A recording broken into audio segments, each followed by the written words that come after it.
Assalamualaikum warahmatullahi wabarakatuh.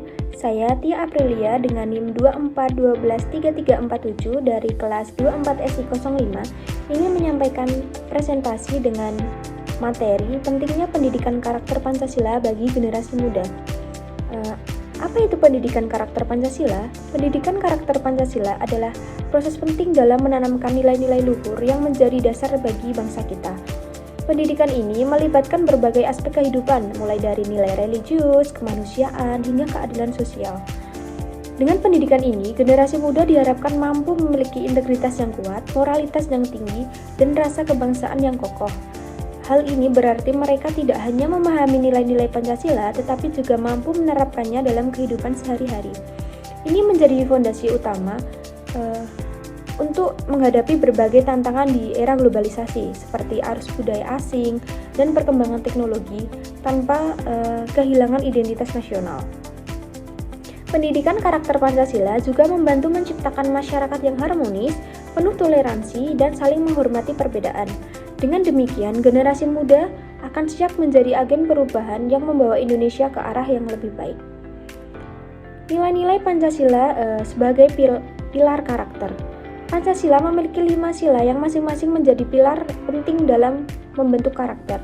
Sila pertama, ketuhanan yang Maha Esa, menghormati perbedaan agama. Sila pertama mengajarkan kita untuk saling menghormati perbedaan agama dan keyakinan yang ada di masyarakat. Ini mendorong sikap toleransi, di mana setiap individu bebas memeluk agama dan menjalankan ibadah sesuai dengan kepercayaannya tanpa adanya diskriminasi atau konflik. Yang sila kedua, kemanusiaan yang adil dan beradab, empati dan kemanusiaan. Sila ini mengajarkan kita untuk peduli terhadap sesama serta mengutamakan prinsip kemanusiaan yang berlandaskan pada keadilan.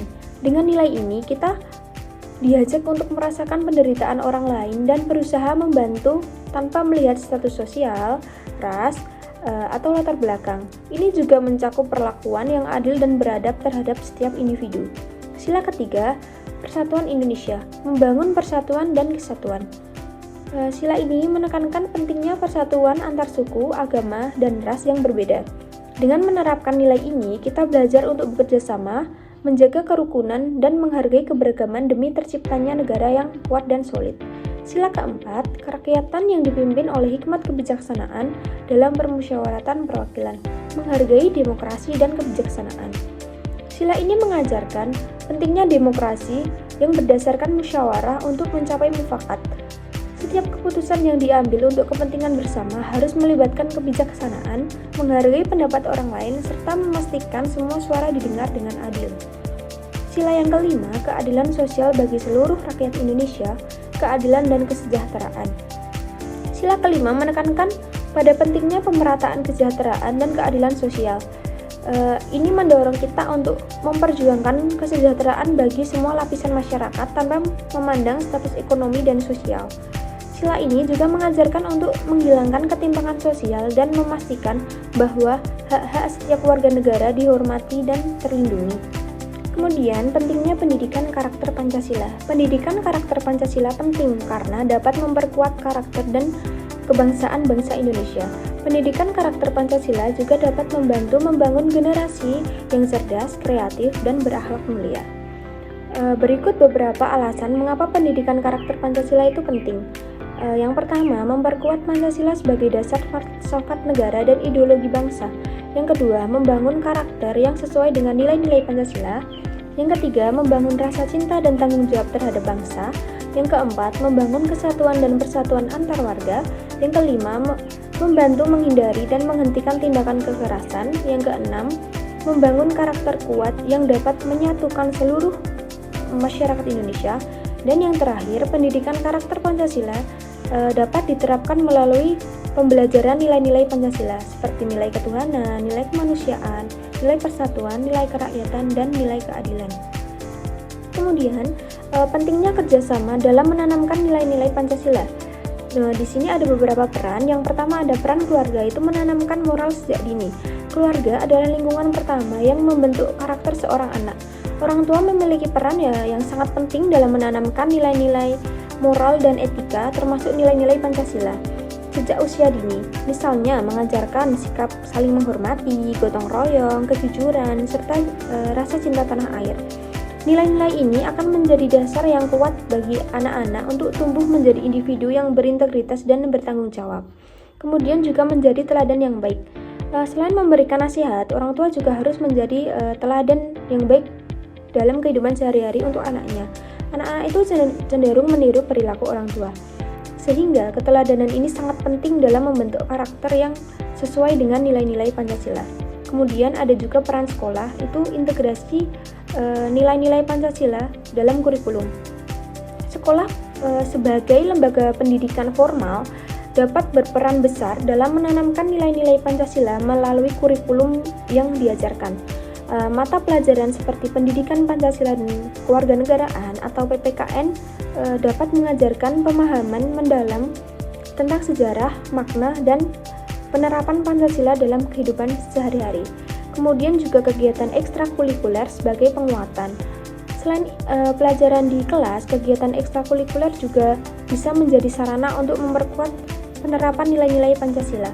Kegiatan seperti pramuka, OSIS, olahraga, dan seni dapat mengajarkan kerjasama, disiplin, serta rasa persatuan dan tanggung jawab sosial yang semuanya sejalan dengan prinsip-prinsip Pancasila. Kemudian peran masyarakat itu lingkungan yang positif dan mendukung. Masyarakat memiliki peran besar dalam menciptakan lingkungan sosial yang mendukung penerapan nilai-nilai Pancasila. Misalnya, dengan menjaga kerukunan antar warga, menghargai perbedaan, serta menciptakan solidaritas dalam menghadapi berbagai masalah sosial, dengan terciptanya lingkungan yang positif, nilai-nilai seperti toleransi, persatuan, dan gotong royong akan lebih mudah diterapkan dalam kehidupan sehari-hari. Kemudian juga keterlibatan dalam aktivitas sosial. Masyarakat dapat terlihat dalam berbagai aktivitas sosial yang mencerminkan semangat Pancasila, seperti kegiatan kemanusiaan, penggalangan dana untuk yang membutuhkan, atau kerjasama dalam pembangunan lingkungan. Yang terakhir adalah peran media untuk menyebarkan nilai-nilai Pancasila. Media massa termasuk televisi, radio, dan internet memiliki pengaruh yang sangat besar dalam membentuk opini publik dan perilaku masyarakat. Media dapat digunakan untuk menyebarkan pesan-pesan positif yang mengandung nilai-nilai Pancasila seperti toleransi, persatuan, dan keadilan sosial. Kampanye-kampanye positif yang mengedukasi masyarakat tentang pentingnya Pancasila juga dapat dilakukan melalui platform media sosial. Kemudian mengatasi hoax dan disinformasi. Selain itu, media juga memiliki peran dalam menangkal penyebaran hoax, ujaran kebencian, dan informasi negatif lainnya yang bertentangan dengan nilai Pancasila. Dengan cara ini, media dapat membantu menjaga keharmonisan dan persatuan di masyarakat. Kemudian ada juga contoh penerapan pendidikan karakter Pancasila. Yang pertama, gotong royong di lingkungan masyarakat. Gotong royong adalah nilai yang terkandung dalam sila ketiga Pancasila, yaitu Persatuan Indonesia. Melalui kegiatan gotong royong seperti membersihkan lingkungan, membangun fasilitas umum, atau membantu sesama yang membutuhkan, warga masyarakat dapat menunjukkan semangat kebersamaan dan solidaritas. Kegiatan ini memperkuat rasa saling memiliki dan tanggung jawab terhadap sesama, serta menjaga keharmonisan dalam masyarakat. Dalam kebangsaan itu contohnya ada upacara bendera. Upacara bendera adalah kegiatan yang dilaksanakan di sekolah-sekolah maupun instansi pemerintah yang bertujuan untuk menghormati simbol negara dan menumbuhkan rasa cinta tanah air. Melalui upacara bendera, generasi muda diinginkan tentang pentingnya kebangsaan, persatuan, dan pengorbanan para pahlawan yang telah berjuang untuk Indonesia. Ini juga mencerminkan penerapan sila ketiga dan kelima Pancasila yang mengajarkan kita untuk menjaga persatuan dan keadilan sosial. Kemudian juga bisa dengan lomba-lomba bertema nasionalisme. Kegiatan seperti lomba pidato, lomba seni budaya, atau lomba lainnya yang bertema nasionalisme dapat menjadi sarana untuk menumbuhkan semangat cinta tanah air dan rasa bangga terhadap Indonesia. Lomba-lomba ini juga dapat melibatkan pengetahuan tentang sejarah bangsa dan perjuangan kemerdekaan, sehingga menambah wawasan kebangsaan bagi para peserta, sekaligus mengasah rasa kebanggaan mereka terhadap Indonesia. Kesimpulan dari seluruh materi yang saya sampaikan adalah pendidikan karakter Pancasila adalah proses penting yang bertujuan menanamkan nilai-nilai luhur sebagai dasar kehidupan bangsa Indonesia. sehingga generasi muda tidak hanya memahami tetapi juga mampu menerapkan nilai-nilai tersebut dalam kehidupan sehari-hari. Pendidikan ini memperkuat integritas, moralitas, dan rasa kebangsaan, membentuk generasi cerdas, kreatif, dan berakhlak mulia yang siap menghadapi tantangan globalisasi. Implementasi nilai Pancasila melibatkan peran keluarga dalam menanamkan moral sejak dini, sekolah melalui kurikulum dan kegiatan ekstrakurikuler, masyarakat dalam menciptakan lingkungan sosial yang positif, serta media dalam menyebarkan pesan edukatif. Contoh penerapan nilai-nilai Pancasila meliputi gotong royong, upacara bendera, dan lomba bertema nasionalisme yang semuanya bertujuan memperkokoh persatuan dan membangun generasi muda sebagai agen perubahan positif bagi bangsa Indonesia. Dengan pendidikan karakter Pancasila, generasi muda diharapkan tumbuh menjadi individu yang berintegritas, toleran, dan mampu membawa perubahan positif bagi bangsa Indonesia. Sekian yang dapat saya sampaikan, kurang lebihnya saya mohon maaf. Wassalamualaikum warahmatullahi wabarakatuh.